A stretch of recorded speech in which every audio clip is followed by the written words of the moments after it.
이번에는 경기일보 기사를 좀 살펴보도록 할게요.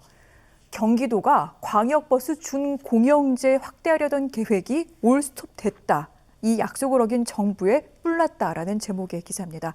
원래는 50%씩 부담을 하기로 했는데 이것을 약속을 깨고 지금 30%만 국가에서 책정을 했다고 합니다. 이 부분 이재명 경기도지사가 굉장히 강하게 비판을 했는데 어떻게 된 일입니까, 기자님? 네, 경기도는 지난해 수도권에서 처음으로 버스 요금을 200원에서 450원까지 올렸는데요. 네. 시내버스 200원, 좌석형 버스 400원, 경기 순환버스 500원 이렇게 인상을 했습니다.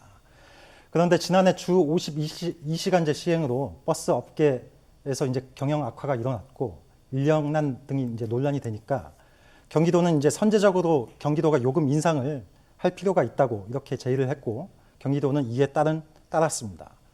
그래서 요금 인상 조건으로 경기도는 광역버스를 정부가 준공영제로 운영을 해줄 것을 건의했습니다.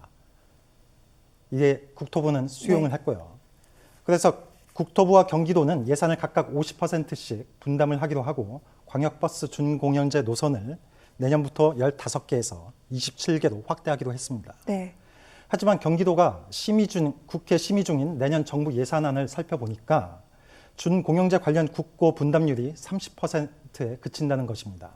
그리고 기존 15개 노선에 대한 비용 22억 5천만 원에 대한 이 비용만 반영된 것으로 나타났습니다.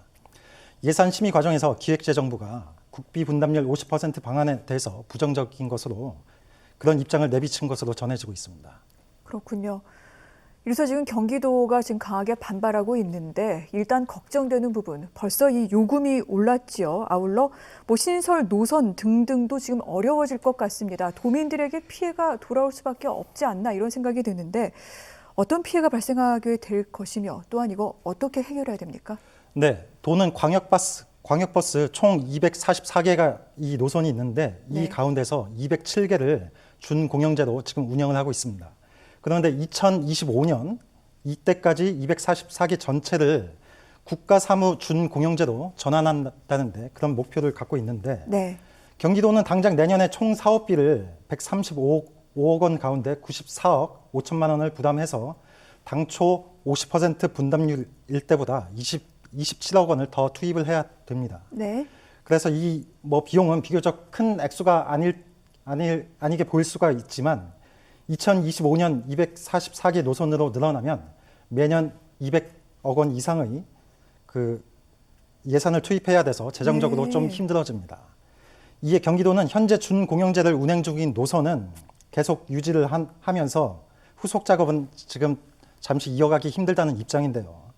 경기도는 국가 부담률 50%가 명시된 관련법 개정 추진을 국회와 공조한다면서도 내년도 정부 추경안에 준공영제 예산을 반영한다는 방침입니다. 그렇군요. 이 부분은 어떻게 해서든 좀 잘 해결이 됐으면 좋겠습니다.